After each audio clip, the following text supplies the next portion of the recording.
Mon nom est Patrice Dallaire. Au cours de 8 des 10 dernières années, j'étais le représentant en Chine, notamment de la Caisse des dépôts et placements du Québec. Et même à partir de Pékin, j'ai pu constater à quel point la gestion libérale a pu ternir l'image du Québec. C'est pas par hasard si le magazine Maclean a dit que le Québec de Jean Charest était le paradis de la corruption. L'héritage de Jean Charest, je n'ai pas besoin de vous le rappeler, c'est des places en garderie en échange de contributions au Parti libéral du Québec. C'est des juges nommés de façon partisane, c'est une tolérance incroyable pour le copinage, et c'est surtout le refus d'une commission d'enquête dans l'industrie de la construction.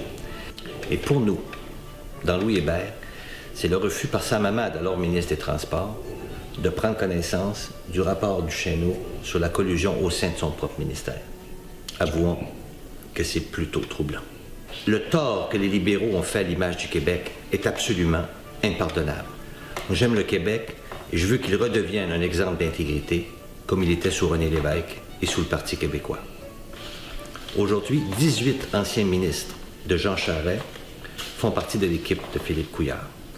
Et souvenons-nous qu'il n'y a pas si longtemps, ces mêmes ministres applaudissaient Tony Tomassi ou David Whissel à l'Assemblée nationale. Les Québécois méritent franchement mieux, et Louis Hébert, la population de Louis Hébert, mérite mieux que Sam Hamad. Mais il reste beaucoup de travail à faire. Le 7 avril, vous et tous les électeurs de Louis Hébert pouvaient faire une différence en choisissant un homme de demain plutôt qu'un homme du passé. Appuyer le Parti québécois dans Louis Hébert, c'est choisir un Québec plus fort, plus accueillant, plus indépendant, plus prospère, plus fier et surtout plus intègre.